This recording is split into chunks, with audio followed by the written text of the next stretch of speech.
దేవునికి వందనాలు, స్తోత్రం కలిగిన గాక. ఎబ్రీ పత్రిక మనం నేర్చుకున్నాడు. ఎబ్రీ పత్రిక ప్రారంభం అనే విషయం మనం నేర్చుకున్నామండి. ఎబ్రీ సంఘ బిడ్డలో 30 సంవత్సరాల తర్వాత వారు వెనక్కి వెళ్ళింది కాబట్టి వారి జీవితంలో భారం ఉంది, సులుగువ పాపము,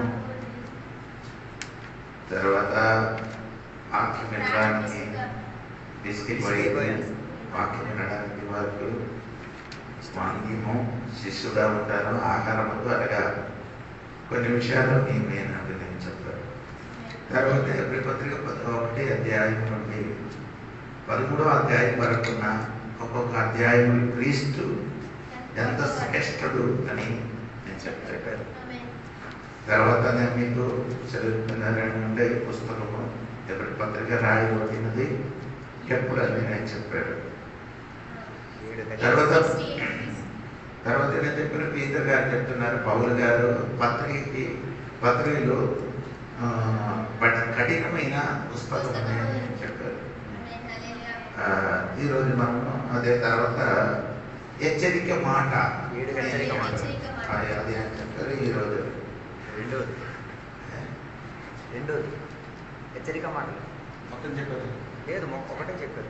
సరే అంటే రెండవదే హెచ్చరిక మాట. మొదటి మనం నేర్చుకున్నది ఏమనగంటే వారు ఎబ్రీ పత్రిక 12వ దేవునికి స్తోత్రం 2వ అధ్యాయం మొదటి వచనం మనం నేర్చారు. వారు ఏం చేయకూడదు.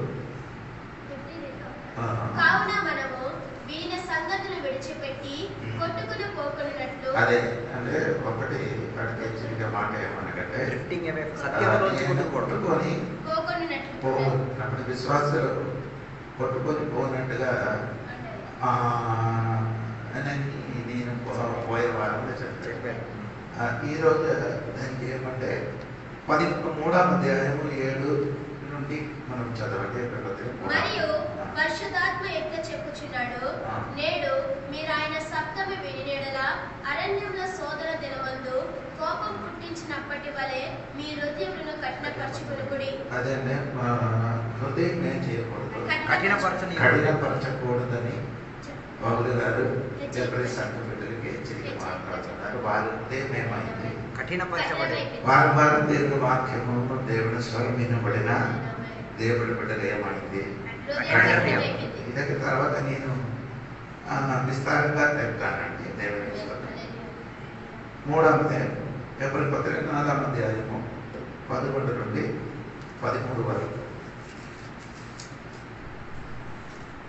కాబట్టి అవిధేయత వలన వారు పడిపోయినట్లుగా మనలో ఎవడును పడిపోకుండా ఆ విశ్రాంతిలో ప్రవేశించుటకు జాగ్రత్త పడదము. అంటే అదే మెయిన్ 3వ అధ్యాయంలో వారి విశ్రాంతిలో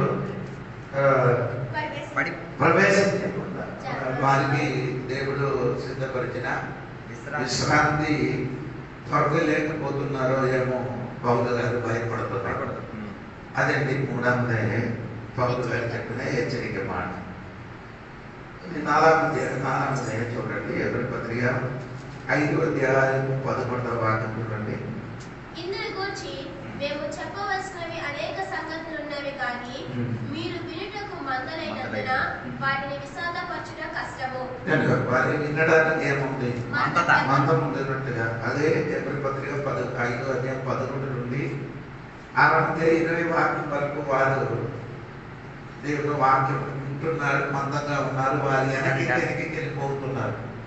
ఎందుకు వారి వెనక్కి వెళ్ళిపోతున్నట్టుగా అంటే దేవుడు వాక్యం వినడానికి వారు మందం కాబట్టి వారు ఏం చేస్తున్నారు? వెనక్కి వెళ్ళిపోతున్నారు. 5వది ఎబ్రీ పత్రిక 10వ అధ్యాయము 26 నుండి 29 వరకు ఉన్న వాక్యం.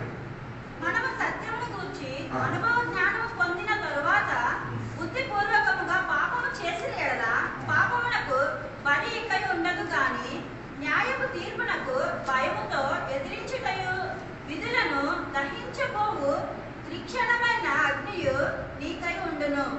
ఎవడైనను మోషే ధర్మశాస్త్రమును నిరాకరించిన యెడల 2-3 సాక్షుల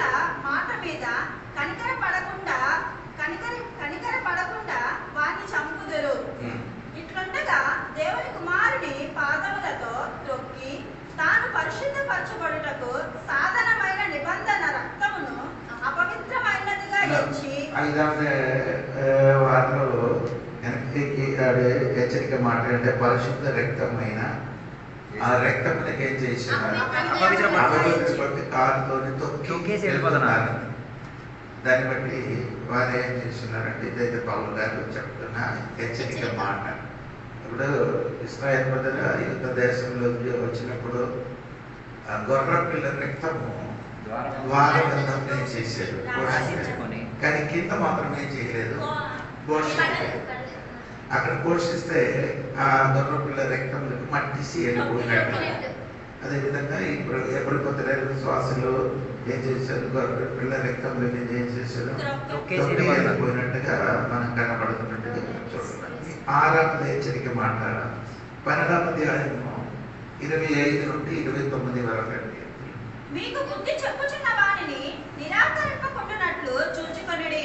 వారు భూమి మీద నుండి బుద్ధి చెప్పిన వారికి నిరాకరించినప్పుడు తప్పించుకొని పోయిన ఎడల పరలోకము నుండి బుద్ధి చెప్పుచున్న వారిని విసర్జించుచు మనము తప్పించుకొని పోవుట మరి నిశ్చయము కదా. అప్పుడు ఆయన శబ్దము భూమిని చాలింపజేసెను. కానీ ఇప్పుడు నేను ఇంకోసారి భూమిని మాత్రమే కాక ఆకాశమును కూడా కప్పింపచేతును. దేవుడు చెప్పిన మాట ఏమనకంటే ఆ దేవుడి శబ్దం వినేది ఈ భూమికి దేవుడు ఇంకా ఏం చేస్తున్నాడు, చలిపిస్తారు, కదిలింపజేస్తారు. ఎందుకు కదిలింపజేస్తున్నారంటే కదలింపు లేని ఒక రాజ్యము రావడానికి దేవుడు ఉన్న ఈ స్థలము భూమికి ఏం చేస్తున్నారు, కదలింపు చేస్తున్నారని దేవుడు వాక్యంలో రాయబడి. దాన్ని బట్టి మీరు ఎలాగ ఉండాలి, కృతజ్ఞత కలిగి ఉండాలని వారికి పౌలు గారు 28 వాక్యం చదివినప్పుడు మనకు తెలుసు. చూడండి 28. అందువలన మనము నిశ్చలమైన రాజ్యమును పొంది దైవ కృప కలిగి యుందుము. ఆ కృప కలిగి వినయ భయభక్తులతో దేవునికి ప్రీతికరమైన సేవ చేద్దుము. ఏలయనగా మన దేవుడు దహించు అగ్ని అయి ఉన్నాడు. దేవుడు దహించే అగ్నిగా ఉండినట్టుగా దేవుడు వారికి ఏం చేశారు, తెలియపరిచారు. హెచ్చరిక మాట దేవునికి స్తోత్రం. 7వ హెచ్చరిక మాట 13వ అధ్యాయము 9 నుండి 17 వరకు అండి. 9 వచనం నుండి కింద విశ్వాసమును బట్టి అతడును అతనితో 13వ అధ్యాయము 9 వచనం నుండి నానా విధములైన అన్య బోధల చేత తిప్పబడకుడి.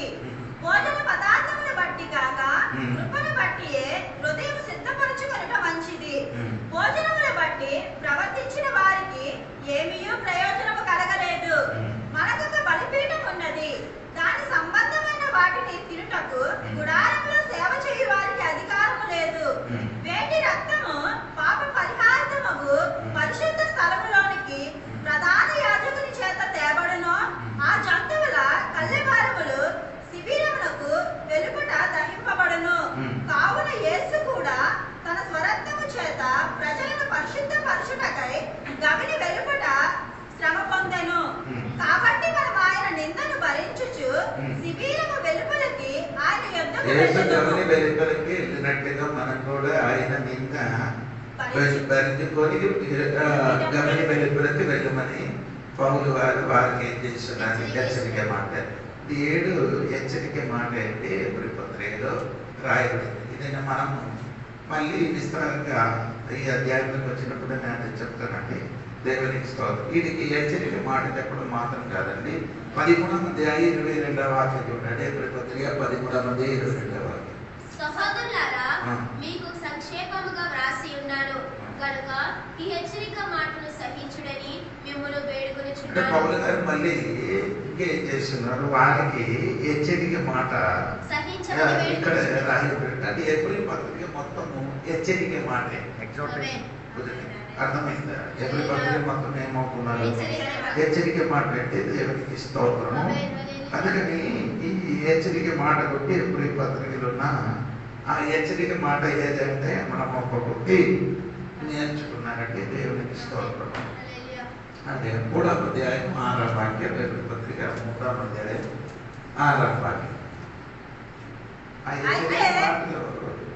అయితే అయితే క్రీస్తు కుమారుడై ఉండి ఆయన ఇంటి మీద నమ్మకముగా ఉన్నాడు.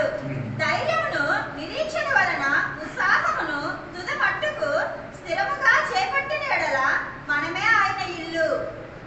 అంటే అక్కడ పౌలు గారు చెప్పిన మాట ఏమంటే ధైర్యము నిరీక్షణ కలిగి మనం ఏం చేయాలి? గట్టిగా పట్టుకోవాలి. హోల్డ్ ఫాస్ట్ అవర్ కాన్ఫిడెన్స్ అంటే స్థిరంగా, అంటే గట్టిగా పట్టుకోండి. అలాగే అంటే మనం ఆయన ఇల్లు. ఇప్పుడు దేవుడు సంఘ బిడ్డలు హెచ్చరిక మాట చెప్తున్నారు ఏమనకంటే, మీరు దేవుడి బిడ్డలు ఏం గట్టిగా ఏం చేయాలి? పట్టుకోవాలి. మీకు కలిగిన నిరీక్షణ అని చెప్తున్నారు. ఆ నిరీక్షణ దేవుడి బిడ్డకి ఉండదు నిరీక్షణ. క్రీస్తువే మన నిరీక్షణ. మనకు మన నిరీక్షణ ఎవరంటే క్రీస్తువే. ఆ క్రీస్తు మనకు నిరీక్షణగా ఉంటుంది కాబట్టి ఆ క్రీస్తు అయిన నిరీక్షణకి మనం ఏం చేయాలి? గట్టిగా పట్టుకోవాలని పౌలు గారు మనకు హెచ్చరిక మాట చెప్తున్నారు. దేవునికి స్తోత్రం. రెండవది హెచ్చరిక మాట చెప్తున్నారని మీరు వినండి. 6వ అధ్యాయం ఎబ్రీ పత్రిక 6వ అధ్యాయము 2వ వాక్యం చూడండి. ఎబ్రీ పత్రిక 6వ అధ్యాయం 2వ వాక్యం. దేవుని అందరి విశ్వాసమును బాప్తిసములను గూర్చిన బోధయు నిక్షేపములను మృతుల పునరుద్ధానమును నిత్యమైన తీర్పును అను పునాది మరలా వేయక క్రీస్తుని గురించి మూలోపదేశం మాని సంపూర్ణ ఒకటకు సాగిపోదము. అలాగే పౌలు గారు చెప్తున్న మాట ఏమంటే సంపూర్ణ అవడానికి ఏది చేయాలి?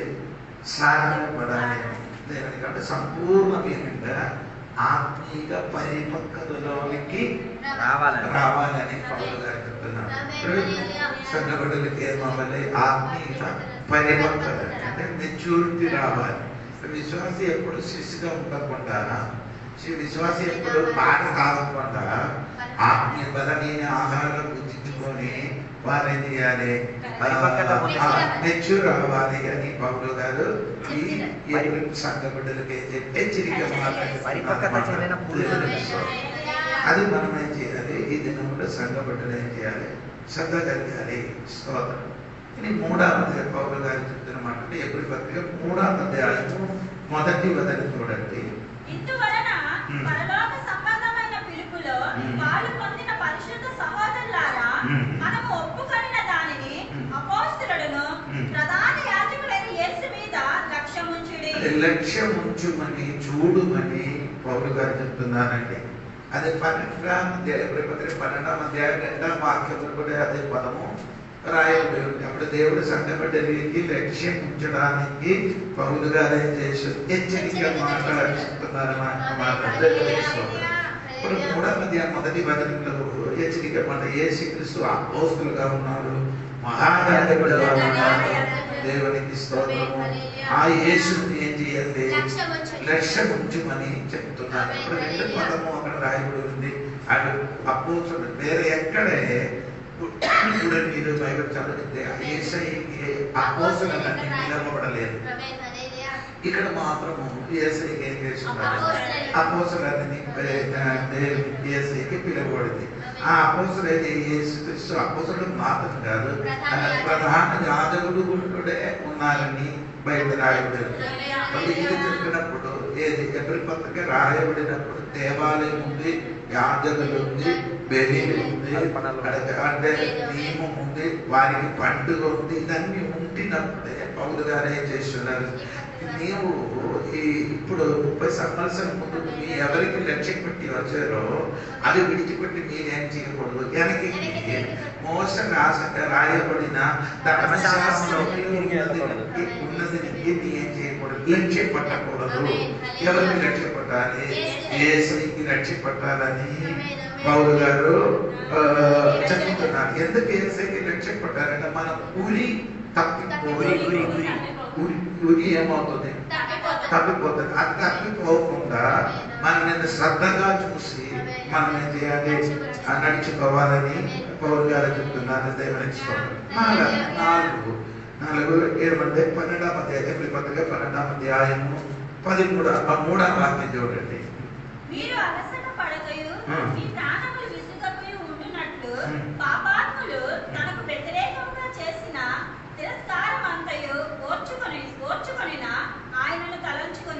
దేవునికి ఏం చేయాలి? తలంచుకోమని చెప్తున్నారు. ఎందుకు తలంచుకోనా? పాపాత్మ వలన ఆయన సహించిన విషయం ఏం చేయాలి? తలంచుకోవాలి. యేసుక్రీస్తు మన కొరకు పాపాత్ముడు పాపిగా మారింది. మనమందరి పాపం ఆయన మోస్తున్నారు కాబట్టి ఆయనకేమైంది? పాపంలోనికి దిగిపోయింది. దిగిపోయిన పాపాత్మ అయిన యేసుక్రీస్తుని ఏం చేయాలి? మీరు తలంచుకో. దేవునికి స్తోత్రం. అదెల్లప్పుడు మీరు తలంచుకున్నప్పుడు నీ ముందుకు కొనసాగించడానికి, ముందుకు పరిగెట్టడానికి ఉన్న శక్తి బలం మీకు పెరుగుతుంది. ఎందుకంటే మన కొరకు ఈ వ్యక్తి అనగా యేసయ్య ఎటువంటి విధంగా మరణించారో అది తలంచుకున్నప్పుడు మనం ముందుకు కొనసాగించడానికి ఉన్న ధైర్యము బలము మనకు దేవుడు ఇచ్చుకుంటారు. అయినప్పుడే ఏంటి మనము అనే పదము ఇది చాలా మనం చెయ్యవలసిన కొన్ని ఉంది. ఇప్పుడు ముందుకు నేను చెప్తున్నా హెచ్చరిక మాటలు ముందు ఒక 5 విషయాలు చెప్పారు. ఇంకా ఇంకేమంటే ఈ హెచ్చరిక మాటలు మనము చెయ్యవలసిన కొన్ని ఉన్నది. అది ఏంటి అని చూడండి. దేవునికి స్తోత్రం కలిగిన కాక ఎబ్రీ పత్రిక 1 ఎబ్రీ పత్రిక 4వ అధ్యాయం 1వ వచనం చూడండి. ఆయన యొక్క విశ్రాంతిలో ప్రవేశించదమని వాగ్దానం ఇంకా నిలిచి ఉండగా మీలో ఎవడైనను ఒకవేళ ఆ వాగ్దానం పొందకుండా తప్పిపోవుదనేమో అని భయం కలిగి ఉందుము. అక్కడ అది తెలుగు చెప్పాలి రాదు, ఇంగ్లీష్లో అది కరెక్ట్గా రాదు. ఎస్ అంటే మనము అనే పదము అంటే అది ఇంగ్లీష్ తెలుగులో మనం చేయాలి, భయపడాలి. Let us fear in the మనమే చేయాలి, భయపడాలి. అప్పుడు దేవుడు చెప్పాడు భయపడకూడదు అని 366 సార్లు బైబిల్ రాయబడింది. దేని గురించి? భయపడకూడదు. కానీ ఇక్కడే భయపడమని మనమే చేయాలి, భయపడాలి. ఎందుకు ఈ 4వ అధ్యాయంలో రాయబడిన విషయం ఉంది. ఏంటంటే వారికి విశ్రాంతికి వెళ్ళాలి. అంటే ఇశ్రాయేలు యుద్ధ దేశం నుండి వచ్చినప్పుడు వారు చాలా మంది విశ్రాంతికి అంటే కనాను దేశం వారికి కలిగిన విశ్రాంతి. దానికి వారు వెళ్ళలేదు కాబట్టి మనం కూడా పరలోకమునికి పరలోక రాజ్యమైన కానానికి ప్రయాణం చేసిన వాడుకున్న కనుక మనం కూడా ఏం చేయాలి? భయపడాలి. దేవునికి స్తోత్రం. దేవుడి సంఘపడి ఏం చేయాలి? భయపడాలి అని బైబిల్ రాయబడింది. దేవునికి స్తోత్రం. రెండవది దేవునికి స్తోత్రం. 11వ వాక్యం చూడండి. 11వ వాక్యం. కాబట్టి అవిధేయత వలన వారు పడిపోయినట్లుగా మనలో ఎవడునూ పడిపోకుండా ఆ విశ్రాంతిలో ప్రవేశించుటకు జాగ్రత్త పడదము. జాగ్రత్త పడమని రాయబడింది. రెండవది భయపడాలి, రెండవది జాగ్రత్త పడాలి. అప్పుడు దేవుడు బిడ్డలు ఎప్పుడు కూడా భయము జాగ్రత్త కలిగి మనము జీవించాలని దేవుని వాక్యములో రాయబడింది. దేవునికి స్తోత్రం. అంటే మనం భయపడాలి, మనం జాగ్రత్త పడాలి. దేవునికి స్తోత్రం. తెలుగులో మనము అని పదము ఇక్కడ కూడా ఉంది కదా. తెలుగులో ఉంటే ఇంగ్లీష్ ఉంటే నేను ఇంగ్లీష్ ఉంటే చూసుకొని అని చెప్తున్నారు. దేవునికి స్తోత్రం. ఇప్పుడు మనం ఏం చేయాలి? జాగ్రత్త పడాలి. దేవుని బిడ్డలు ఏం చేయాలి? జాగ్రత్తగా ఉండాలి అని దేవుడు ఇంగ్లీష్ చూడండి. 4వ అధ్యాయము 16వ వాక్యం చూడండి. 16వ వాక్యం. కనుక మనము కనికరింపబడి సమయోచితమైన సహాయము కొరకు కృప పొందినట్లు ధైర్యముతో కృపాసనము వద్దకు చేరదము. అంటే ధైర్యంతో మనం ఏం చేయాలి? కృపాసనం వద్దకు ఏం చేయాలి? చేరాలి అని రాయబడింది. మనం ఎక్కడికి ధైర్యంతో కృపాసనానికి చేరాలి. కృపాసనము అని మీరు చదివినప్పుడు మీకు అది ఒక విషయం మనసులో రావాలి. గూడారం లోపల మొదటి ఆవరణ ఉంది, రెండవది పరిశుద్ధ స్థలం, మూడవది అధిపరిష్ట స్థలం. అంటే అధిపరిష్ట స్థలంలో అట్లా 2 విషయం ఉన్నది. 2 విషయం. ఒకటి మందాసం ఉంది, మందాసము పైన కృపాసనం ఉంది. ఆ కృపాసనం పైన అందుకే నేను చాప్టర్ తీసుకొని వస్తున్నా, ముందుకున్న క్లాసులు అదొక తీసుకొని రావాలి. గూడారం వెళ్ళినప్పుడు మందాసం పైన 2 కరువులు ఉంది, 2 కరువు ముఖములకు ముఖం చూసుకొని ఉన్నాం. అది కరువులు మధ్యన కృపాసనం ఉంది. అక్కడికే దేవుని సఖీన లేకపోతే దేవుని మహిమకి వచ్చిన చోట. అక్కడికి వెళ్ళాలంటే మీకు నచ్చిన సమయంలో వెళ్ళకూడదు. సంవత్సరంలో ఒక్కసారి మాత్రమే అక్కడికి వెళ్ళాలి. అంటే కృపాసనం దగ్గర ఎవరైనా వెళ్తే వాళ్ళేమైతే చంపబడాలి, వారికి చేతులే ఉండాలి, రెక్కలు ఉండాలి అని బైబిల్ రాయబడింది. కానీ ఇప్పుడు మనకు ఇప్పుడు మీరు 16వ వాక్యం ఒకసారి చూడండి. ఈ కృపాసనం ఇప్పుడు నీకు అక్కడికి వెళ్ళినప్పుడు భయపడము, మరణం జరిగిన చోట ఇప్పుడు నీకేమైంది? కనిగిరం పడిన చోటేగా మారిన కాబట్టి ఏం చేయాలి? ధైర్యంతోనే కృపాసనంలోకి వెళ్ళొచ్చు. ఎప్పుడు ఏమి టైం ఇశ్రాయేలు ప్రజలకి సంవత్సరం ఒక్కసారి అయితే మీకు సంవత్సరం ఒక్కసారి కాదు. ఎప్పుడు అది రోగం ఉన్నప్పుడు, వేదన ఉన్నప్పుడు, దుఃఖం ఉన్నప్పుడు, కష్టం ఉన్నప్పుడు ఎన్ని టైం ఎక్కడికి వెళ్ళొచ్చు? కృపాసనమా దగ్గరికి ఎలకెళ్ళాలి. ఎందుకంటే ధైర్యం అంటే ధైర్యంతో వెళ్ళాలని యేసుక్రీస్తు చనిపోయినప్పుడు ఏం చేశారంటే ఇశ్రాయేలు మహాయాజకుడు ఆ కృపాసనంలో రక్తం చిలకరించినట్టే యేసుక్రీస్తు మరణించినప్పుడు అది లేచినప్పుడు మరియా యేసుని ముట్టడానికి వచ్చినప్పుడు మరియకి ఏం చెప్పారు తెలుసా? నువ్వు నన్ను ముట్టడవు, నేను ఇప్పటి వరకు తండ్రి అని వెళ్ళలేదట. తర్వాత మరి వచ్చి దేవునికి సాధ్యపడినట్టుగా చూడగలరు. అప్పుడు యేసయ్య చనిపోయిన తర్వాత ఆ మహాయాజకుడుగా ఆయన కాబట్టి ఆయన రక్తం తీసుకొని వచ్చి యేసయ్య రక్తం తీసుకొని వచ్చి తండ్రికి అర్పించి తిరిగి వచ్చినట్టుగా స్తోత్రం. అందుకని ఈ రాత్రి మీకు ధైర్యం రావడానికి the blood of Jesus Christ రక్తం కాబట్టి దేవునికి స్తోత్రం. నేను చెప్పుకొని వచ్చిన విషయము మీరు మర్చిపోకూడదండి. మీ మనసు అడ్డు వెళ్ళకూడదు. దేవునికి స్తోత్రం కలిగింది. అప్పుడు నేను చెప్పిన మాట ఏమండి? 3వది ధైర్యంతోని దేవునికి స్తోత్రం. ఇది 4 ఏప్రిల్ పత్రిక 6వ అధ్యాయం 1-2 వాక్యం చూడండి. కాబట్టి జీవ క్రియలను విడిచి మారు మనసు పొందుటయు, దేవుని యందు విశ్వాసమును, బాప్తిసములను కూర్చిన బోధయు, హస్త నిక్షేపణమును, మృతుల పునరుత్థానమును, నిత్యమైన తీర్పును అనుకున్నది మనలా వేయక, క్రీస్తును కూర్చిన మూలోపదేశము మాని సంపూర్ణ మగుటకు సాగిపోదము. అక్కడ మీరు సాగిపోదాం. మనము అని ఒక పదం మనకు తెలియలేదు. Let us get past అంటే the elementary stage. ఏం చేసిందండి? మనము ముందుకు let us grow up. ఇంగ్లీష్గా రాయమని ఏమండి? మనము ముందుకేం చేయాలి? సాగాలి. అది సాగాలంటే ఎందుకు మనము ముందుకు వెళ్ళాలంటే ఈ దేవునికి స్తోత్రం. అవి ఏం చేసింది? ఏంటి రాయబడి ఉంది? ఆ 2వ వాక్యం దేవుని యందు విశ్వాసమును, బాప్తిసములను కూర్చిన బోధయు, హస్త నిక్షేపణమును, మృతుల పునరుత్థానమును, నిత్యమైన తీర్పును అనుకున్నది మనలా వేయక, క్రీస్తును కూర్చిన మూలోపదేశము మాని సంపూర్ణ మగుటకు సాగిపోదము.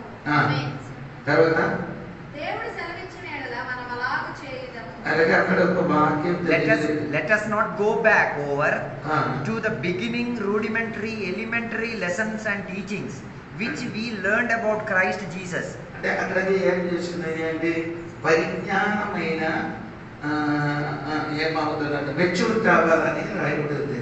ఆత్మీయ పరిపక్వలోనికి ముందుకు కొనసాగించాలి. ఏమండి? ఆత్మీయ let us get past the elementary stage in teaching about Christ, advancing on to maturity and perfection. అంటే ఎందుకు ముందుకు సాగాలి? పరిపక్వత, సిద్ధత, ఆత్మిక పూర్ణత రావుడు. పరిపక్వలోనికి సంఘ బిడ్డలు మారడానికి మన ముందుకు ఏం చేయాలి? సాగాలి అని రాయబడింది. రాసినప్పుడు అలాగే రాయాలి. మీరు పరిపక్వ అయిన ఆత్మీయతలోనికి ముందుకు సాగాలి అని దేవుడు బిడ్డలు. ఇప్పుడు దేవుడి బిడ్డలు మనం చేయవలసినది ముందుకు సాగాలని రాయబడి ఉంది. దేవునికి స్తోత్రం కలిగినాక. ఐదవది మీరు ఇక్కడ ఏప్రిల్ పత్రిక 10 అధ్యాయం 22వ వాక్యంలో 10 అధ్యాయం 22వ వాక్యం. మనస్సాక్షికి కల్మషము తోచకుండునట్టు ప్రోక్షింపబడిన హృదయములను గలవారును నిర్మలమైన ఉదకముతో స్నానము చేసిన శరీరము గలవారమునై ఉండి విశ్వాస విషయములో సంపూర్ణ నిశ్చయత కలిగి యథార్థమైన హృదయముతో మనము దేవుని సన్నిధానమునకు యథార్థ హృదయంతో మనము దేవుని సన్నిధిలో చేరు. Let us approach God with a true and sincere heart. Sincere heart తో అక్కడికి వెళ్ళాలి. అది సిన్సియర్ హార్ట్ రావడానికి దాని ముందుకు కొన్ని మాటలు అయిపోయింది. మీరు అది చూసిందని నేను అనుకున్నాను. Since we have a wonderful priest over the house of God, అంటే ఇది ముందుకు నీకేమనండి 22వ వాక్యం మనము మనస్సాక్షికి కల్మషము తోచకుండునట్టు అక్కడ ముందుకు ఎలా ఉంటుంది? మన సాక్షికి కల్మషం ఉంటుంది. తర్వాత ప్రోక్షింపబడిన హృదయములు గలవారు రోషింపబడిన హృదయం గలవారై నిర్మలమైన ఉదకముతో స్నానము చేసిన శరీరములు గలవారమునై ఇదంటే చెప్పిన మాట అంటే కడగడం అంటే అదే పాత నిబంధనలలో కడిగిన దాన్ని ఉంది. అలాగే తర్వాత మీకు చెప్తున్నానంటే చెప్తారండి. అది సంఖ్యాకాండం 19 అధ్యాయంలో ఎర్ర పశువుని ఏం చేయాలి? ఆ వధించిన తర్వాత అది అగ్నితో కాల్చి ఆ భస్మం తీసుకొని వచ్చి వారేం చేస్తున్నారు? శుద్ధిపరుచుకున్నది. అదే ఉద్దేశించుతున్నారు ఇక్కడ. ఇప్పుడు అలా అనగాదు. మనకి ఇప్పుడు శుద్ధిపరచడానికి ఏం చేయాలి? అది అవసరం లేదు. ఇప్పుడు యేసు రక్తము 2 యేసు వాక్యంలోని మమ్మల్ని ఏం చేయాలి? కడగబడిన వాడు. కడగబడిన వాడు సిన్సియర్తో దేవుడు ఎదుర్కొనగలగాలి. మనము దేవుడి సన్నిధికి వెళ్ళగాలి. యథార్థ హృదయంతో ఏం చేయాలి? ఈ సన్నిధానం కదా అంటే దేవుడి సన్నిధానానికి వెళ్ళడానికి మనము అవకాశం లేనివాడు. కానీ ఇప్పుడు మీకు మనకు అందరికి అవకాశం దొరికింది దేవుడి సన్నిధిలో వెళ్ళడానికి. దేవుడికి స్తోత్రం కలిగిన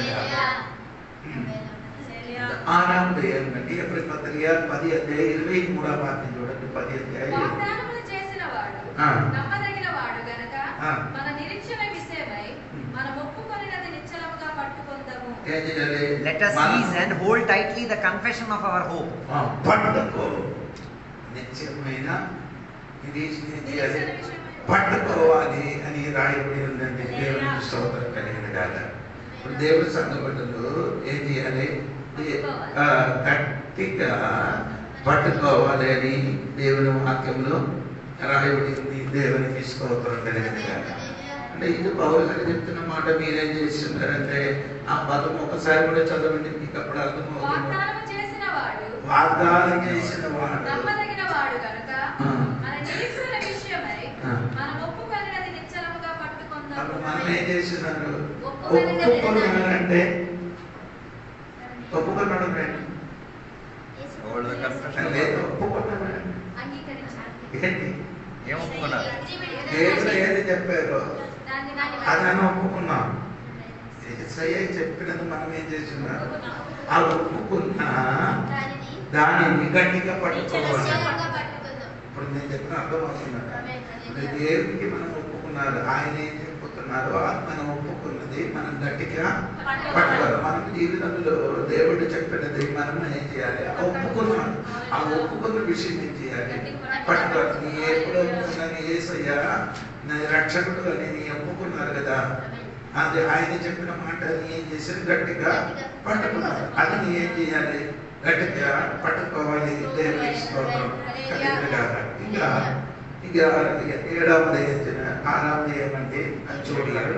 ఏప్రిల్ పత్రిక 10 అధ్యాయము 24-25 వాక్యం చూడండి. కొందరు మానుకొనుచున్నట్టుగా సమాజంగా కూడుకొనుట మానక ఒకరినొకడు హెచ్చరించుచు ఆ దినం సమీపించుట మీరు చూచిన కొలది మరీ ఎక్కువగా అలాగు చేయుచు ప్రేమ చూపుటకును సత్కార్యములు చేయుటకును సత్కార్యములు చేయుటకును ఒకరినొకడు పురుకొల్పవలెనని 25 సరిపోయిందా? Let us consider thoughtfully how we can encourage one another to love and to do good deeds. 24, 25 అది ఎట్టి రాయండి ఇందులో. కొందరు మానుకొనుచున్నట్లుగా కొందరు మానుకుంటున్నట్టు సమాజంగా కూడుట మానక ఒకరినొకడు హెచ్చరించుచు ఆ దినము సమీపించుట మీరు చూచిన కొలిది. అప్పుడు మనము ఒకరికి ఏం చేయాలి? Encourage one another. ఎందుకు హెచ్చరించాలి? సమాజము కూడుతున్నాం కాబట్టి. సమాజం అంటే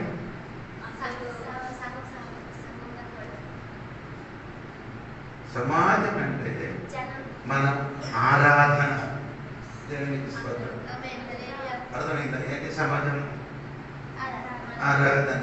దేవునికి స్తోత్రం. అంటే ఆదివారం ఆరాధన మానక ఒకరికొకరికి ఏం చేయాలి? హెచ్చరించాలి. అప్పుడు ఆయన అర్థం చెప్పండి.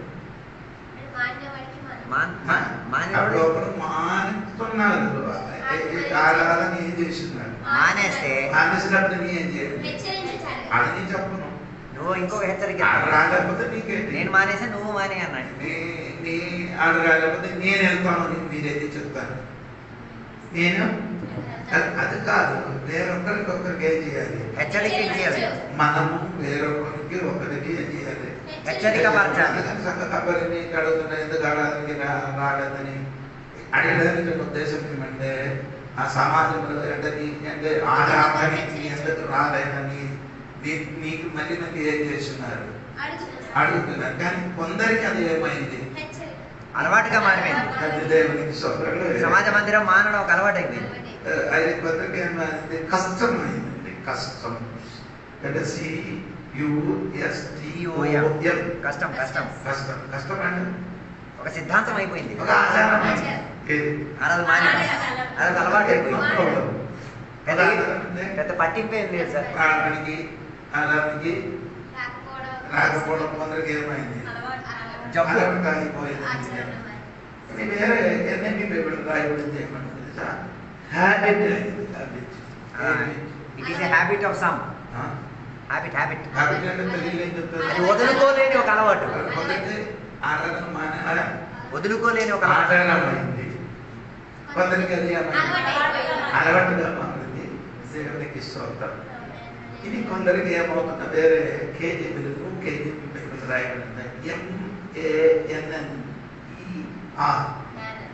MANNER అంటే మేనర్ అంటే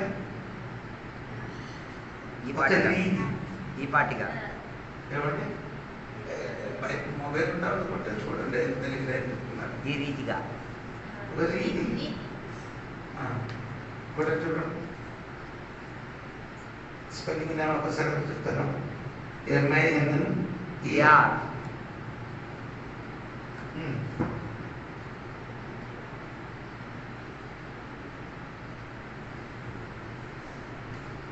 ఏ ప్రకారం ఈ విధంగా అవును కదా? ఈ ప్రకారంగా మంచిది. ఇప్పుడు ఆ పదమాన్ని మీరు నోట్ రాయాలి. ఒకటి కొందరికి ఆచారం అయింది, 2 అలవాటు అయింది, 3 పద్ధతి. దేవునికి స్తోత్రం. ఆచారము అలవాటు పద్ధతిగా ఉన్న వాళ్ళకి మీ హెచ్చరిక మాట చెప్పండి. మీకు అర్థమైందో లేదో నాకు తెలియదు. దేవునికి స్తోత్రం. అప్పుడు సంఘపడ్డకి ఏమంటే ఈ ఆరాధన విషయంలో కొంచెం మీరేం చేయాలి? Encouraging one another. స్తోత్రం కలిగారు. దేవునికి స్తోత్రం. ఇంకా పౌలు గారు చెప్పిన మాట ఏం చేయాలంటే మనం చేయవలసింది 12వ అధ్యాయం 1-2 వాక్యాలు. ఇంత గొప్ప సాక్షి సమూహము మేఘము వలె మనలను ఆవరించి ఉన్నందున మనము కూడా ప్రతి భారమును సులువుగా చిక్కులు పెట్టే పాపమును విడిచిపెట్టి విశ్వాసమునకు కర్తయు దానిని కొనసాగించువాడునైన యేసు వైపు చూచుచు మన ఎదుట ఉంచబడిన పందెములో ఓపికతో పరిగెత్తుదాము. అంటే మనము పరిగెత్తాలి. Let us run and endure. Let us run and endure. మనమందరూ పరిగెత్తుతున్నారు. ఎవరు? దేవుడు ప్రతి దినములు జీవితంలో ఆత్మీయ జీవితంలో పరిగెడుతున్నారు. పరిగెడుతూనే ఉన్నారు. పరిగెడుతున్నా అంటే తాబేలు కుందేలు వల్ల మారకూడదండి. తాబేలు తాబేలు ఎలాగా ఉంది, అది నెమ్మదిగా వెళ్తున్నది. కుందేలు ఏం చేశాడు, పరిగెట్టేది కొడుకుని ఆ కథ అని మీకు తెలుసు. అది మనకు ఈ వార్తతో కొంచెం సంబంధించి చెప్తా బాగుంది. మొదట ఫస్ట్ భయంకరమైన పరిగెట్టు, తర్వాత కుందేలు పడుతున్నట్టుగా సోదరు అలాగే కాదండి. మీరు క్రైస్తవ జీవితము పరిగెట్టాలి. మనం అందరూ దేవుడు స్థలములు ఆడినవాడే.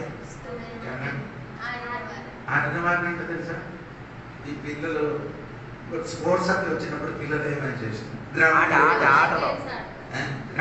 చేస్తున్నారు, ఆటలో పాల్గొంటున్నారు.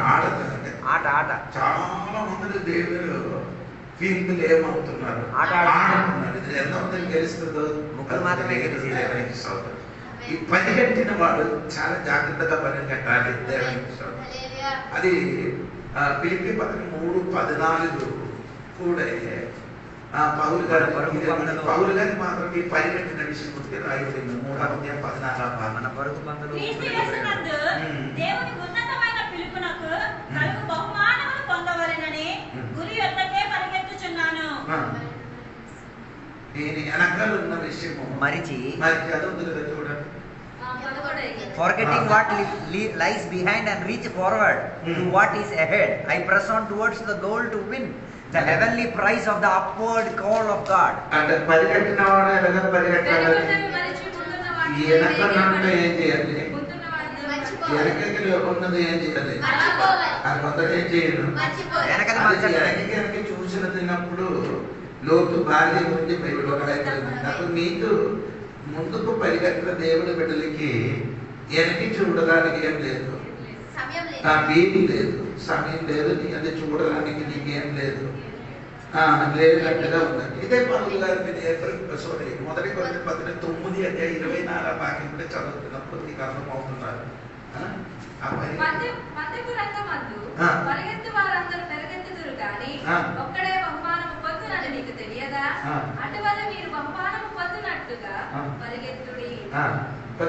పరిగెట్టిన వాడు కొందరు విడిచిపట్టాలని కూడా రాయబడింది. ఉంది కదండి.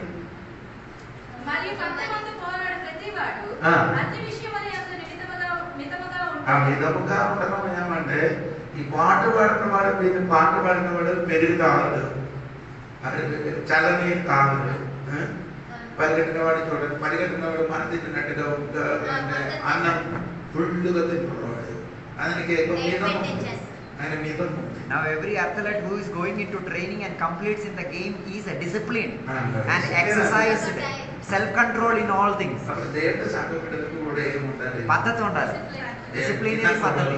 ముట్టకూడదు, చెయ్యకూడదు, ఈ 3 కార్యాలు మర్చిపోవాలి. తినకూడదు, చెయ్యకూడదు, ముట్టకూడదు, ఈ 3 విషయాలు దేవుడు. ఎందుకంటే నీ పరిగెత్తిన కాబట్టి ఏదైనా రైల్వేలో ఆర్తవాక్యం చెప్పండి. రైల్వేలో ప్రయాణం చేయడం టికెట్ ఆప్తవాక్యం రైల్వేకి ఉన్న ఆప్తవాక్యం.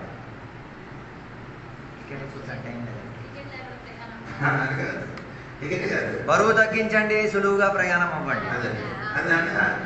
రైల్వేలో ఆప్తవాక్యం. ఆప్తవాక్యం నేనేం చేయాలి అంటే ఆప్తవాక్యం అని చెప్తున్నా కంటే కొంచెం మంచిది. ఈ సాలోమోను గారు చెప్పిన పుస్తకం అంటే ఏదో తెలుసుకోవాలి.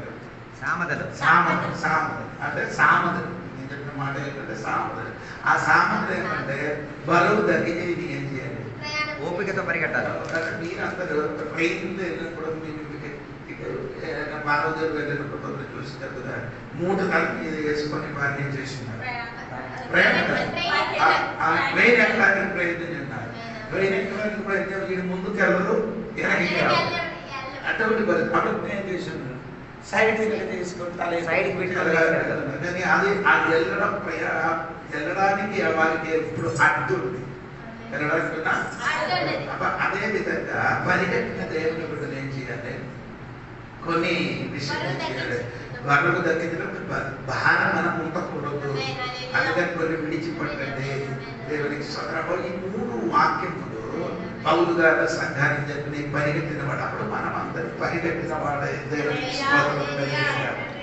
ఓకే, తర్వాత మనం ఏం చేస్తున్నారు, మనం చేయవలసిన 12వ అధ్యాయం 28 వాక్యంలో 12వ అధ్యాయం నిశ్చలమైన రాజ్యమును పొంది దైవ కృప కలిగి ఉందుము. ఆ కృప కలిగి వినయ భయభక్తులతో దేవునికి ప్రీతికరమైన సేవ చేయుదము. ఎలయనగా మన దేవుడు దహించి అగ్ని అయి ఉన్నాడు.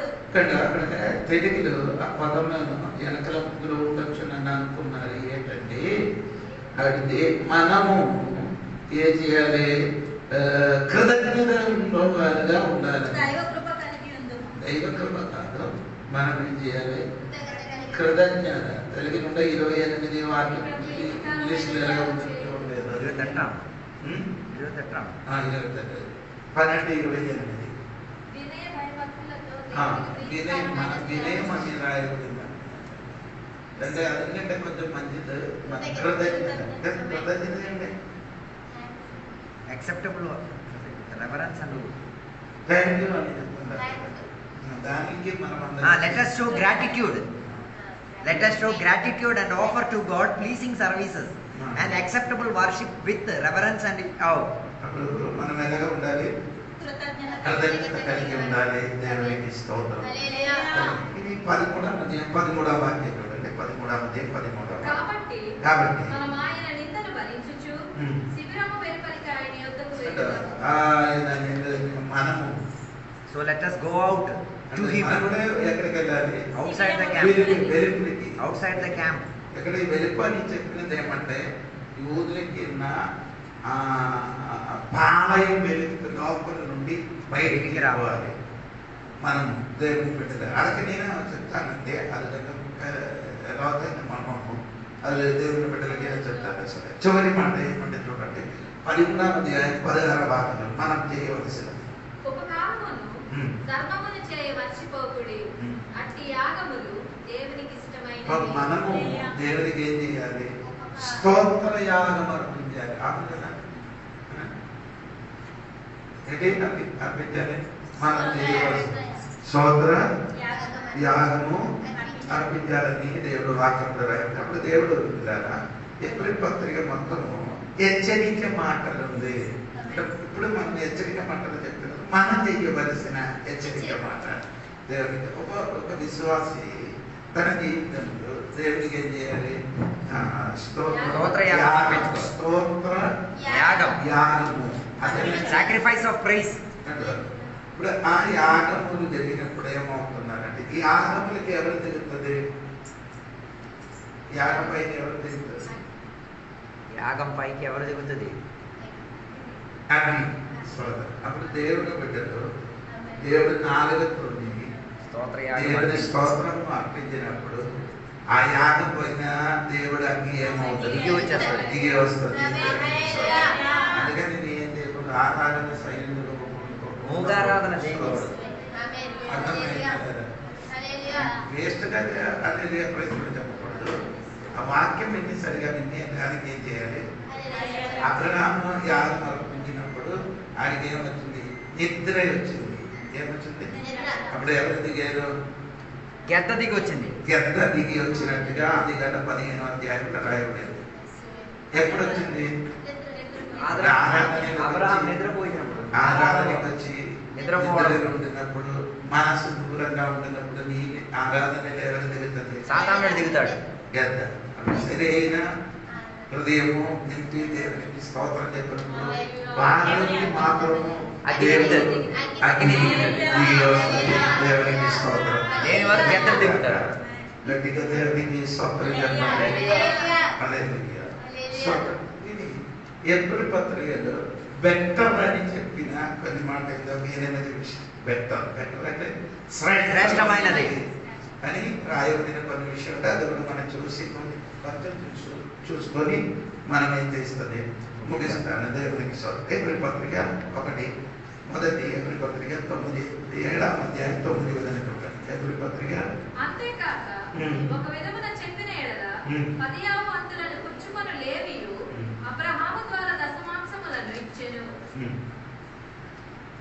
7వ అధ్యాయము 19వ వాక్యము 19 వాక్యములు.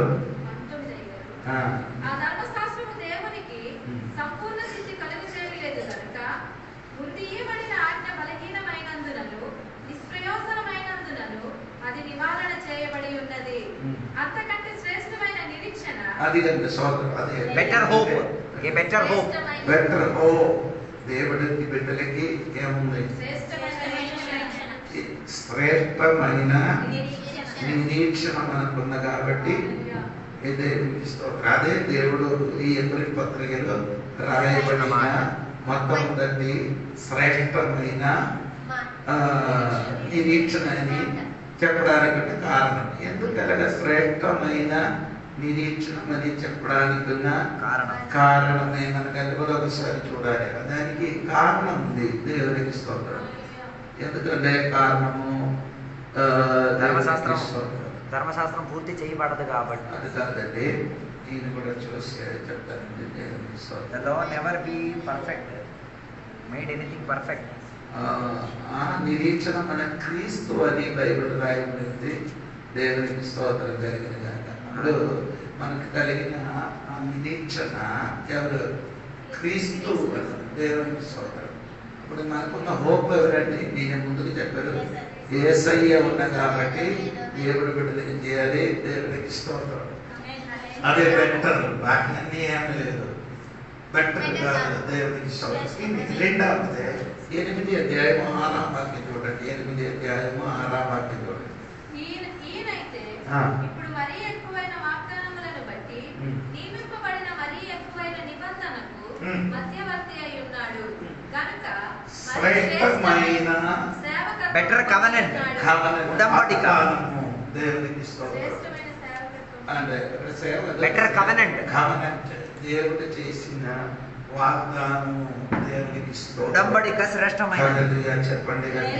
ఏ better covenant uniting God and man. అప్పుడు దేవుడు బిడ్డలకి దేవుడు ఇచ్చిన శ్రేష్టమైన ఉడంబడి ఉంది. దేవునికి స్తోత్రం. దేవునికి స్తోత్రం. ఉడంబడి బైబిల్ ఆదాముతో దేవుడు ఉడంబడి చేశారు. దాని తర్వాత అబ్రహాముతో చేశారు, మోసతో ఉడంబడి చేశారు. అంటే బైబిల్ కొన్ని ఉడంబడిలు ఉంది. కానీ ఇక్కడ మనకి చెప్పబడింది దేవుడు మనకిచ్చిన శ్రేష్టమైన ఉడంబడి. దేవునికి స్తోత్రం. 3వ 7వ అధ్యాయం 22వ వాక్యం చూడండి. 7వ అధ్యాయం. మరియు ప్రమాణము లేకుండా యేసు యాజకుడు కాలేదు కనుక ఆయన మరీ శ్రేష్టమైన శ్రేష్టమైన నిబంధన. దేవునికి స్తోత్రం కలిగిన యేసు ప్రభు శ్రేష్టమైన నిబంధన. ఉత్తరవార్త ప్రతిబద్ధత. ప్రతిబద్ధత. అవునా? ఇంగ్లీష్లో దేవుడు చెప్తున్నారంటే SURETY.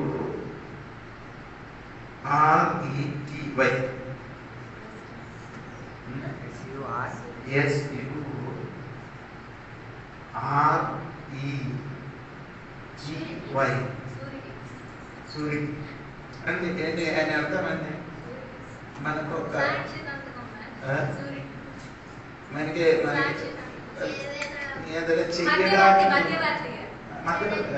చెయ్యడానికి ఈ పని చెయ్యడానికి ఒక ప్రతిబద్ధత, అగ్రిమెంట్. ప్రతిబద్ధత కొంచెం మంచిది. ఇక్కడ ఆరాధనకి వచ్చి ఇదన్నీ బాగా సిద్ధపడి ఇది చేయడానికి ఇది నా బాధ్యత అని అనుకోవడం. బాధ్యత, ప్రతిబద్ధత, బాధ్యత. అప్పుడు నేను చెప్పినప్పుడు ప్రతి బిడ్డలకి ఏముంది? అవి యేసుక్రీస్తు కూడా ఒక ఏముంది? బాధ్యత ఉంది. దేవునికి స్తోత్రం కలిగిన శ్రేష్టమైన ఒక నిబంధన అతనికి ఉంది. దేవునికి స్తోత్రం. ఏంటంటే ఒకటి ఆయనకు ఉన్న బాధ్యత ఏంటంటే ఆయన మహాయాజకుడుగా ఉన్న ఒక సవాలు ఆయనకు ఉంది. మహాయాజకుడు ఆయన ఒక సవాలు. అంటే ఎందుకంటే యేసుక్రీస్తు మహాయాజకుడుగా ఉండినట్టుగా ఎవ్వరి విశ్వాసులు నమ్మలేదు. అదే ఆయనకి ఒక విజయ సవాలు. అంటే ఆయనకి అనుకున్నారు, వారికి మహాయాజకుడుగా ఉండిన వారు ఎవరు?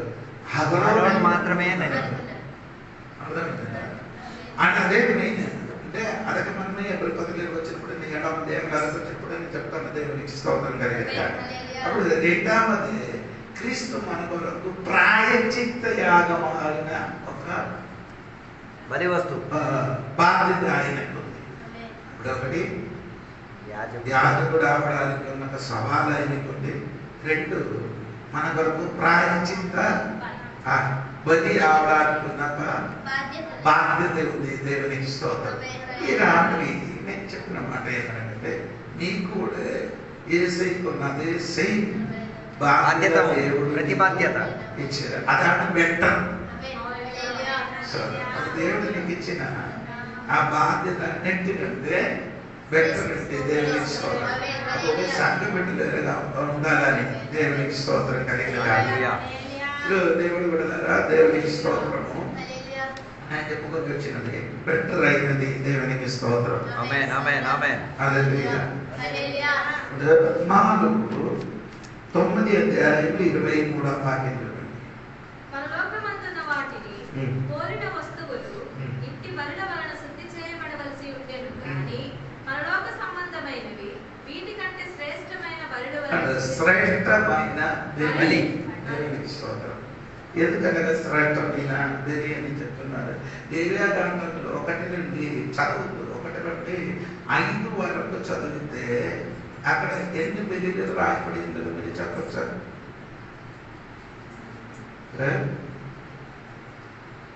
ఎవరు చెప్పలేదు.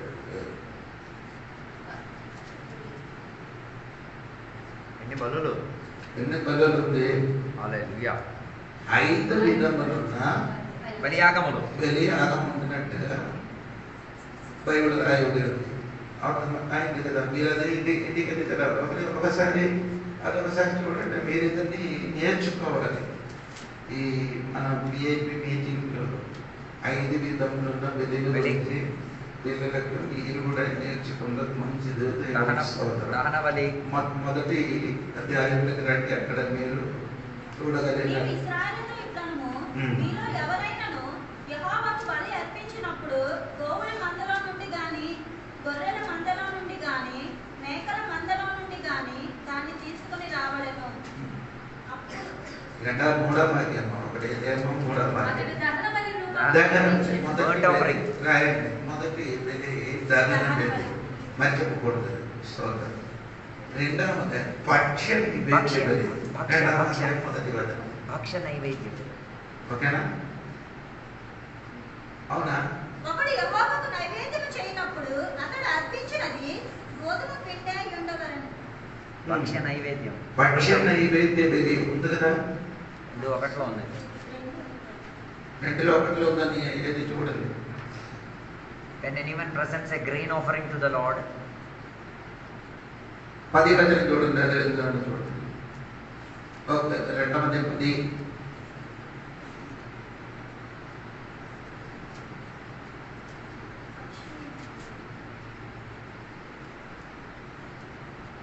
10 10 లేదా 10 కూడా వాక్యం 12వ వాక్యం చూడండి. 10 కూడా వాక్యం చూడండి. చదవమా 10 కూడా వాక్యం. 2వ అధ్యాయం. నీవు అర్పించు ప్రతి నైవేద్యమునకు ఉప్పు చేర్చవలెను. నీ దేవుని నిబంధన యొక్క ఉప్పు నీ నైవేద్యము మీద ఉండవలెను. అది నైవేద్యం కాదు. పక్ష నైవేద్య బలి అని రాయబడిందండి. 3వ అధ్యాయం మొదటి వచనం చూడండి. అతడు అర్పించినది సమాధాన బలి అని పీస్ ఆఫరింగ్. దేవునికి సోదరు రాయబడింది. 4వ అధ్యాయంలోకి రండి. అక్కడ రాయబడిన బలి కొట్టింది పాప పరిహార్థ బలి. 5వ అధ్యాయంలోకి రండి. 5వ అధ్యాయంలో సిన్ ఆఫరింగ్. చదవండి. గిల్ట్. 11వ వాక్యం చూడండి. 11వ అధ్యాయం. 2 తెల్ల గువ్వలైనను 2 పావురపు పిల్లలైనను తనకు దొరకని ఎడల పాపము చేసిన వాడు నూనె గోధుమ పిండిలో 10వ వంతును పాప పరిహార్థ బలిగా 5 బలి. Guilt offering. అర్థమైందా? నాలుగు పాప ప్రాయశ్చిత బలి. పాప ప్రాయశ్చిత నాలుగు చూడలేదా నేను? Guilt offering. 4వ అధ్యాయంలో చూడండి.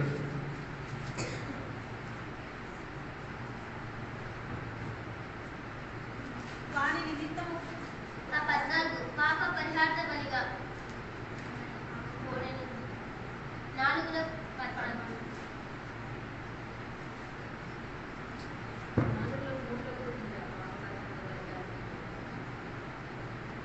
25వ వాక్యంలో 4:25 ఇది పాప పరిహార్థ బలి. పాప పరిహార్థ బలి. 5 ఏమంటే రాయబడింది? పాప పరిహార్థ బలి.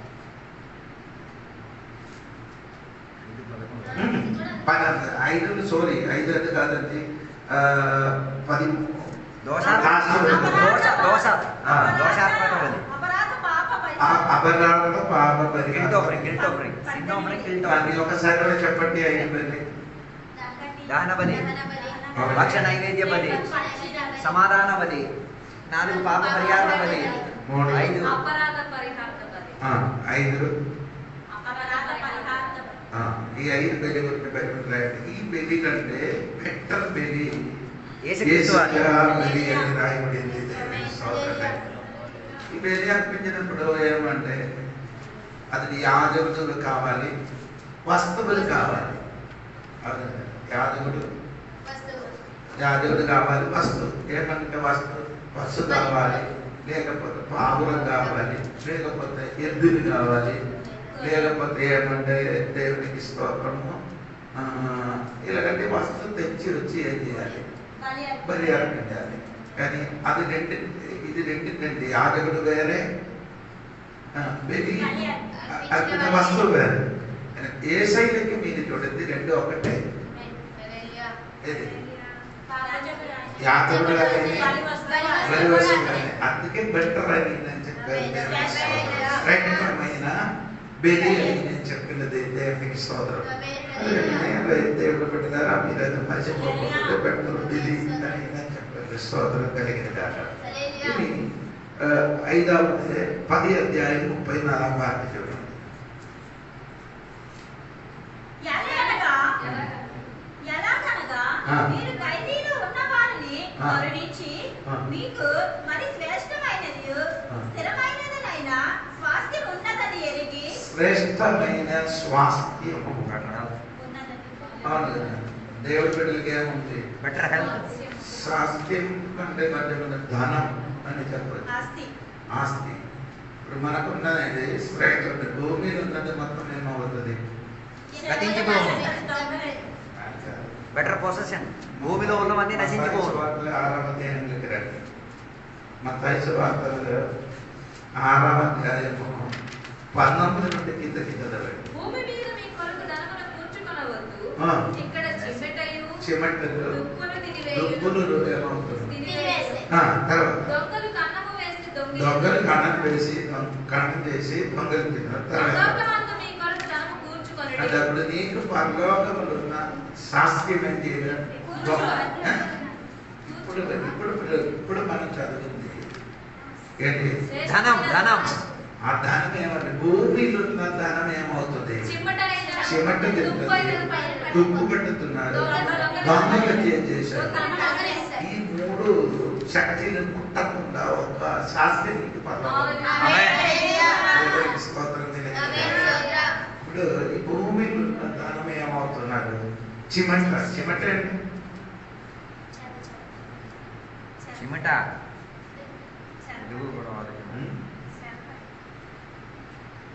చిమట. చిమట అంటే ఏంటిది? ఇప్పుడు ఈ డబ్బులన్నీ ఇలా కొన్ని సంవత్సరం తీయకుండా అది ఆటోమేటిక్ చిన్న కన్నం పడిపోవడం స్టార్ట్ అయిపోతుంది. కన్నం పడిపోతుంది. నా పుస్తకములు కూడా అలాగ అవుతున్నారు. నీకు ఎంతమందికి అర్థమవుతున్నారంటే నేను పుస్తకం ఇంటికి వచ్చినప్పుడు చూస్తున్నాను. అది చిన్న పోతున్నారు. ఈ అంచెలు అలాగే డబ్బు కూడా అలాగే ఏమవుతుంది? ఒకటి చిమ్మట రెండో ఏమవుతుంది? దుబ్బులు పట్టుకున్నారు, 3 మందులు తీసుకున్నారు. ఇదన్నీ ఈ అంటే మీకు అప్పుడు మీరు సంపాదన. అయ్యారు డబ్బులు అవసరం లేదా, డబ్బు లేకుండా బ్రతకచ్చా, డబ్బు లేకుండా బ్రతకొచ్చు, కానీ డబ్బుల కోసం బ్రతకకూడదు. డబ్బే శరణం అనుకోకూడదు. దేవునికి స్తోత్రం. కొందరికి దానికోసం బ్రతుకుతున్నారు. అంటే దేవుడు విద్య లేదు, డబ్బు కోసం ఏం చేయకూడదు, బ్రతకకూడదండి. దేవుడు చెప్తున్నారే, మొదటి దేవుడి రాజ్యం, తర్వాత ఇదన్నీ సంభవించదు. నీకు ఇస్తామని. ఫస్ట్ నీ దేవుని గురించి వెతికితే దేవుడు నీ కోసం వెతుకుతాడు. నీ కోసం నీకు వెతికితే దేవుడు మన ఎతకక్కర్లేదు. క్రైస్తవ జీవితంలో చాలా మంది పగలు లేదు, రాత్రి లేదు, నీ కాదు. ఎంత లేదంటే అమెరికాలో ఫోరెన్ దేశంలో ఉన్నవాడు పగలు రాత్రి కూడా ఏం చేస్తుంది, పని చేస్తుంది. ఆదివారం కూడా వెళ్తే వాడికి డబ్బులు దొరుకుతాయి, డబ్బులు కిందలు కూడా దొరుకుతాయి. ఇప్పుడు ఆదివారం 10,000 అయితే వాళ్ళ బాకీ ఉన్న రోజు 10,000 దొరికితే ఆదివారం మాత్రం నీకు 20,000 దొరుకుతుంది. అర్థమవుతుందా? అప్పుడు కొందరు ఏం చేస్తున్నారంటే కట్టుకుంది దేనికోసం, మనీ అదే ఏం చేస్తున్నారు, బాధపడుతున్నారు. దాని అది నీకు శాశ్వతం కాదు, అది శ్రేష్టమైనది కాదు, దీనికి తాత్కాలికము ఉంటుంది. దానికంటే మించినది ఒకటి పరలోకములో శ్రేష్టమైన ఒక సంపాదన. అంటే ఎప్పుడు పిల్లలకి ఎందుకు చెప్తున్నారంటే, ఈ పిల్లలందరూ కూడా ఎందుకు పిచ్చి దాని మీద దేవుడి కట్టాలంటే బాబు ఇదంతా శ్రేష్టమైనది కాదు. కాబట్టి మనకు ఉన్నదే మన పైకి సాధకుని చెప్పినది ఏమంటున్నా, సూర్యుని కింద ఉన్నదాన్ని మాయ. మీ తెలుగులో మాయ కాదు, అసాధం. తెలుగులో ఏమిస్తున్నారు, సూర్యుని కింద సూర్యుని కింద ఉన్న ఉన్నాయని మాయని రాయడం. సూర్యుని కింద ఉన్న ఛాయ కాదు, ఛాయ కాదు, వాట్ ఎవర్ ఇస్ ప్రసంగి పుస్తకం అండి. మాయ అని రాయడం అర్థం అలాగే వర్ధం అని చెప్తున్నారండి. ఫ్యూటిలిటీ, ఎవ్రీథింగ్, ఆరు ఒకటి. I have seen under the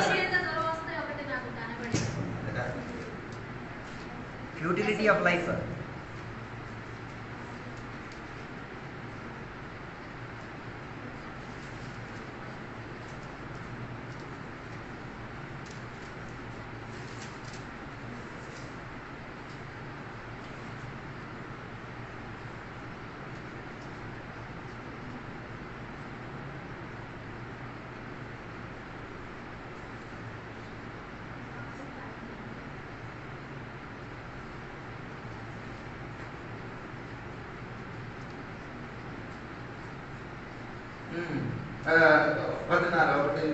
చూడండి.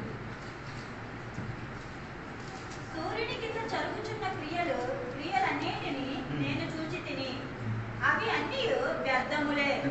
అది మీ అర్థం, అది తెలియదు సరైన అర్థం. సూర్యుని కింద జరుగుచున్న క్రియలన్నిటిని నేను చూచి తిని, అవి అన్నీ వ్యర్థములే. సూర్యుని కింద ఉన్న అన్నిటికీ అర్థం కాదు, మాయ. సూర్యుని పైకి ఉన్నదో శాశ్వతమైనది. నేను తోడుగా మీరు ఎలగలేదు. సూర్యుని కింద ఉన్నదాన్ని మాయ, మాయ ఏం లేదు, అర్థం కాదు, మాయ. కానీ అప్పుడు సూర్యుని పైన నిత్యమైనది, శాశ్వతమైనది. అప్పుడు నేను చెప్పిన దేవుడు సంగపడలేరా, ఈ భూమికి సూర్యుడి కింద ఉన్నదాన్ని మాయ, అది శాశ్వతం కాదు, అది అర్థం, అది నశించిన పోగినది. ఏదైనా అది చిమిటలు తింటుంది, పురుగు పెడుతుంది, తర్వాత తొందర వెళ్తుంది. కానీ సూర్యుని పైన ఉన్న మొత్తం నేను నీకు శాశ్వతమైనది, శాశ్వతమైన కాబట్టి స్తోత్రం అర్పించి బాకీ ఉన్నారు. వచ్చిన వారంలో బాకీ చెప్తానంటే సంఘ బిడ్డలు శ్రద్ధ కలిగి ఉంటే శ్రేష్టమైనకి ఏం చేయాలి, పంపడించాలి. ఇది వేరొకటి మీద కూడా నేను చెప్పిన మాట అనిపిస్తున్నానండి. ప్రతి పుస్తకానికి ఒక ఏముంది, ఒక కీప్యాడ్ ఉంది. కీప్యాడ్ అంటే ఇది దానికి ఇంగ్లీష్ ఏం చెప్తున్నారు? కేక్. ఏది అంటే తెలుగులో ఏం చెప్తుంది? తాళం.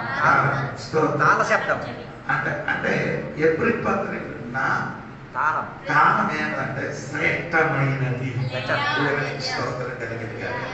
అది ఏదంటే శ్రేష్టమైనది ఏమేమంటే మీరు చెప్పారు, మీకు అందరికీ అర్థమైనట్టుగా శ్రేష్టమైన నిరీక్షణ, శ్రేష్టమైన ఉడంబడికి, శ్రేష్టమైన క్రీస్తు, శ్రేష్టమైన యాగం, శ్రేష్టమైన సంపాదన. స్తోత్రం కలిగింది. ఇప్పుడు నేను చెప్పిన మాట సంపాద్యం శ్రేష్టత ఏది ఇక్కడ కాదు.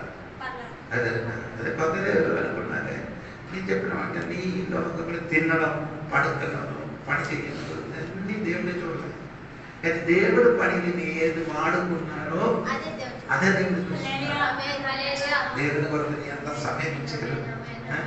తినడానికి ఎంత సమయం ఉన్నా ఒక రోజు ఒక నీకు పడకడానికి అదన్నీ అంచిన వారం చెప్తున్నాడు. ఒక పని ఎన్ని గంటలు పడుకున్నారు, ఎన్ని గంటలు తింటున్నారు, ఇదన్నీ అర్థం తెలియదు. ఎన్ని గంటలు దేవుడు పనికి వాడుతున్నారు.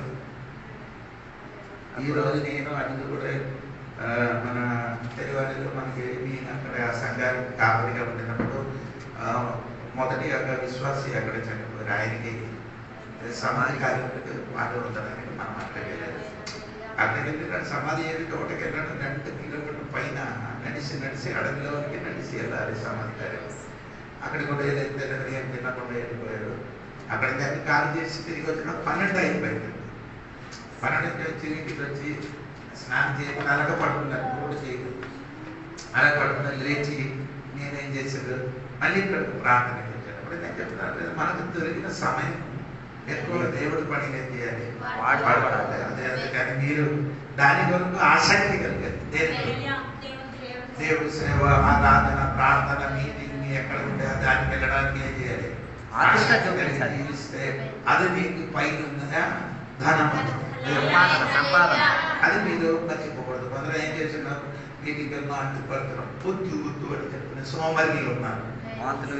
ఆడికి ఎక్కడికి వెళ్ళాలి, వేరే ఆడికి స్కూల్ పంపించాలి, సీనియర్ దగ్గరికి సీనియర్ స్కూల్ పడుతుంది. అది కాదు ఏదైతే వాసమైన కూడా చేయాలి. స్తోత్రం. మాట చివరి మాట 29:30 మన మీటింగ్ ఉంది. ఆ మీటింగ్ మనం కొంచెం డబ్బులు ఇవ్వాలి. నేను ఎందుకు ఇవ్వండి నీకు అడగను అంటే 5 మందులు వర్గం ఇవ్వచ్చు ఒకప్పుడు. స్తోత్రం. దాని నుండి మీరేం చేయాలి, 2 మందులు పై నుండి 5 వరకు మీరు ఇవ్వచ్చు. చేయాలి. మన డబ్బులు కూడా మీటింగ్కి దేవుని కోసము 29:30 దేవునికి స్తోత్రం. దాని కొరకు మీరందరూ ప్రార్థన చేయండి. వాతావరణం బాగుండాలి. ఇప్పుడు మన సంఘటనలందరూ కూడా ప్రార్థన. నేను ఈరోజు శుక్రవారం చెప్పడానికి మర్చిపోయేది దేవునికి స్తోత్రం. దాని కొరకు 29:30 మీటింగ్. అందుకని సంఘటనలందరూ వెళ్ళాం. ఆ మీటింగ్ అంటే ఒకరోజు ఇక్కడికి వెళ్ళి ఒకరోజు అక్కడ ఉండి మర్నాడు మనం మీటింగ్ ముగించి రాత్రి తిరిగి వచ్చాడు. ఈ వాటి ద్వారా దేవుడు అందరికీ దీవించగాక.